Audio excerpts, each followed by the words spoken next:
So hi, this is Joy, and this is Sharice Matthews, my friend who's out in Southern California. And I was just talking, I was like, okay, I'm just going to interview you. I was like, because it's not scripted and whatever. She was just saying everybody prefers that. So hi, it's Joy and Sharice. And Sharice, like, how would you, so you are a personal trainer, but I feel like that doesn't even qualify. You used to train Olympic athletes. Is that accurate? Yes. But you are so much more than that. You're a wealth of knowledge. And me following your journey online, I just feel like from the nervous system to you, the reason why I have wear a continuous glucose monitor is actually because you started talking about that and how initially you got into fasting and you were talking about menopause, but you were talking about your own journey. I'm going to call it weight gain, but it was so much more than that. Weight gain was just this, like, one of the symptoms. And we had such a powerful conversation on the phone the other day around blood sugar and how that's connected to weight loss, but also longevity. I've been reading Dr. Casey Means' book about cellular health, and I just feel like this is a topic that we really need to drill into people, because so many people are so hyper focused on the scale. Is it moving? The scale isn't moving. And I get it. Like, I would like to lose 40 pounds, release 40 pounds too. But my metabolic health, I got that fancy scale. My metabolic health, it says I'm 57. Woo. And I'm 52. So I have work to do. And I just so appreciate you and the conversations that you and I had. And I just want to share that with other people. So you said something right before you started. You said blood sugar. You said something like, how, explain to me that glucose is energy. You said something. Tell us. Yeah, I mean, let's just break this down, okay? Glucose is energy. So you eat the food, it turns into energy in the body, right?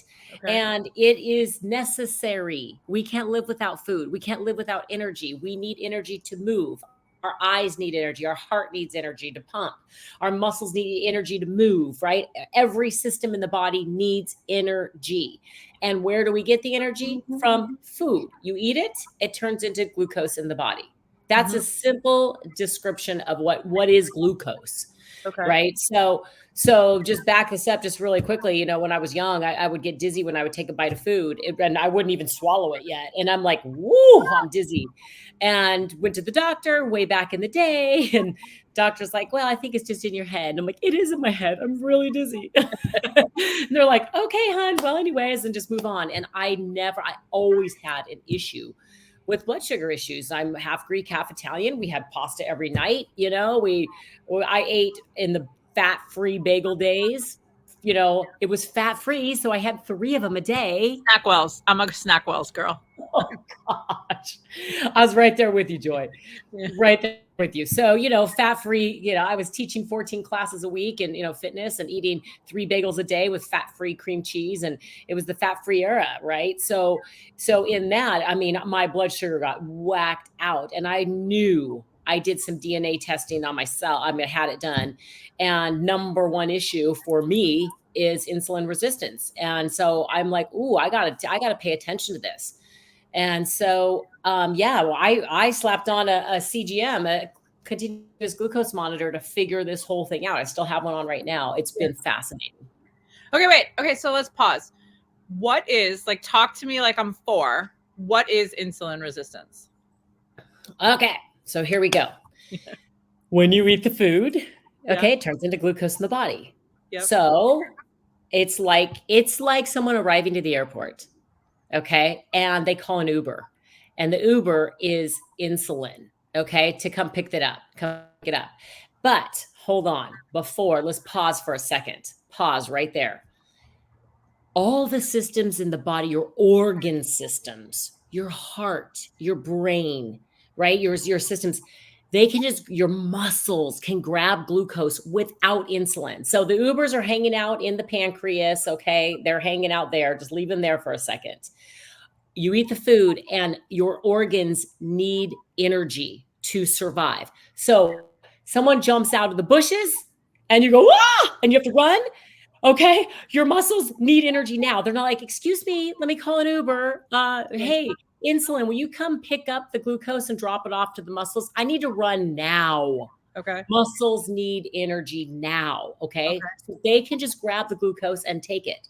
But where insulin comes in is insulin has to clear that glucose it has to clear it from blood sugar, right? Clear it from the blood. It's like clearing your meal. It's got to come in, it's got to pick up everything that's left over from whatever didn't grab it, and it's got to go now take it to store it, to clear it, to get it out of there, because it won't be healthy if it's sitting in there, right?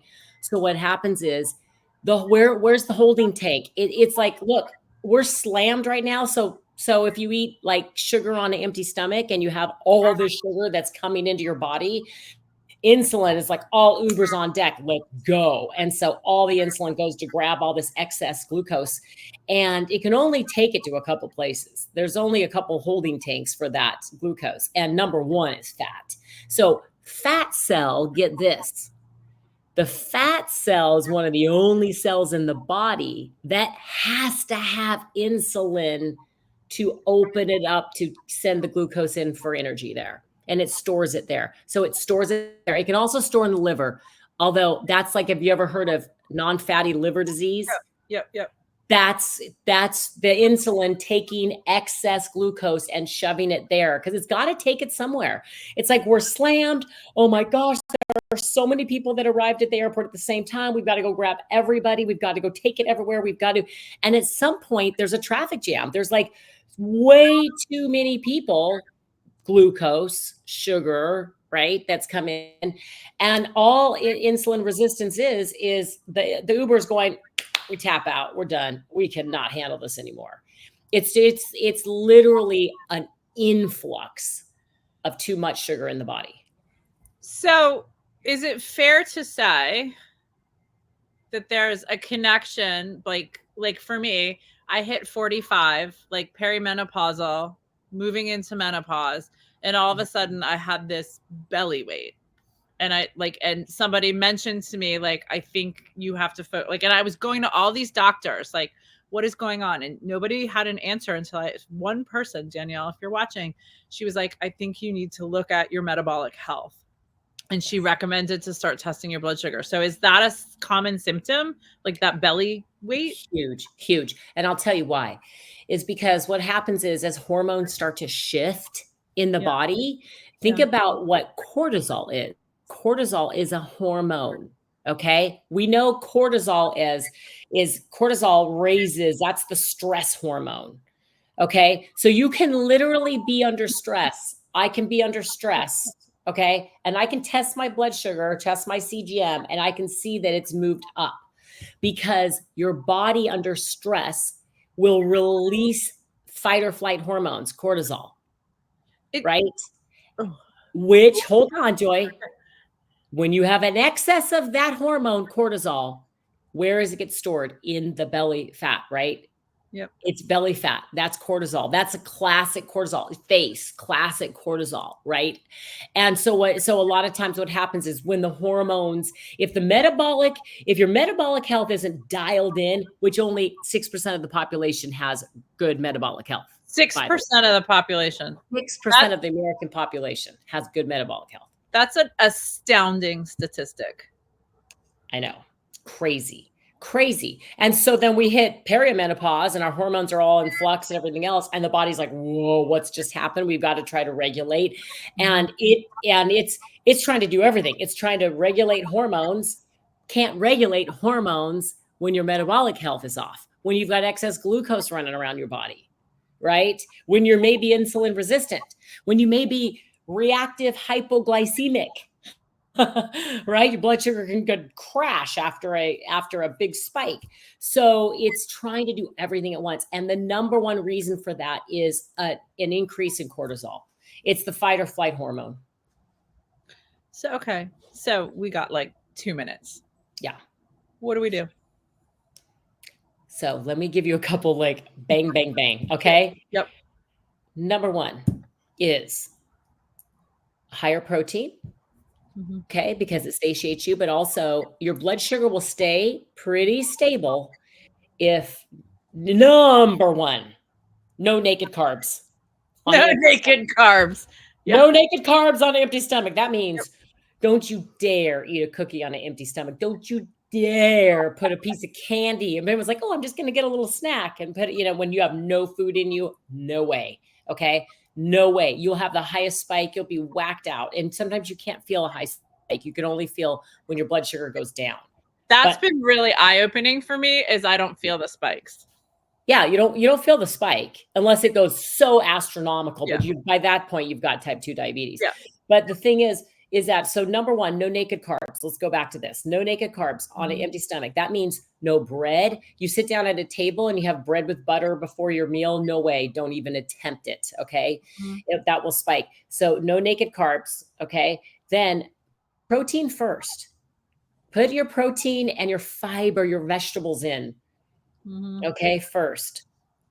Okay. This is why a lot of times, think about this. Dessert is at the end of the meal. So it's at the end of the meal. So after everything's in there, then if you have a dessert, it's better. You're not going to have that big spike, but unless you put it in the beginning. So these are ways to mitigate a spike. No naked carbs, protein first, eat a lot of more fiber, vegetables. Fiber's huge, right? And also there's a little trick. Apple cider vinegar is phenomenal. Apple cider vinegar, and have a little shot of that, maybe even put, dilute it in some water and have some of that before you're going to eat something maybe that has more carbs in it. Right.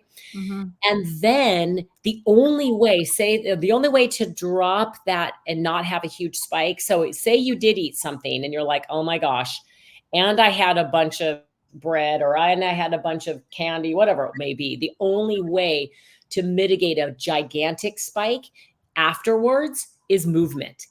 So you can do some things before, but the only thing you can do after the fact is movement, because your muscles again, they can grab glucose. They don't need insulin. They can grab glucose. So go take the dog for a walk. It doesn't take a lot. You don't have to go and run a marathon. You just need to move your body.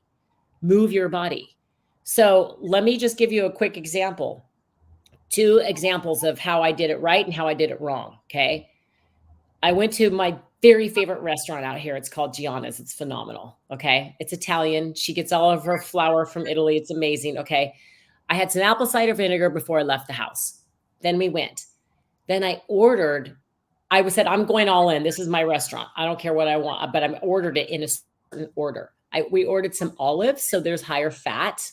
Okay. We ate some olives for an appetizer. We had some meatballs, which were protein as an appetizer. And then we all shared salad. We had pasta. We had pizza. And then we had a dessert at the end. No blood sugar spike at all. It was steady Eddie the whole entire time. Okay. So that was because of, I'm sure, the apple cider vinegar. I'm sure it was also because of the order I ate everything in. Now, take it to another time, driving my son to a game. There's a soccer game. There's the best Jewish deli in the whole entire world in Southern California, up in LA. And I knew I was going to get a bagel. And I have a bagel probably twice a year, but this is the place to get a bagel. So we were driving. So I knew it. I knew it was going to happen. And I didn't have any apple cider vinegar, but I wanted a bagel and I had some pastrami and it was just amazing. And we ate it right in the car. And then I sat to drive all the way home. It was another hour of drive. Yep. I knew you can't feel it. Yep. And I'm sitting there, Joy, going like this movement. I'm sitting there trying to work my hand out. I'm not big enough muscle. And I had a gigantic spike. That's what it is. Yep. You know what I mean? So you can mitigate how to do it, but the least amount of spikes, the more metabolically healthy you are. That's really interesting. Okay, wait, I'm going to pause this because we're coming up. It's been almost 15 minutes. Let's do a part 2. Okay. You guys come back because I have more questions for Charisse. So we're going to come back. Thanks, Joy.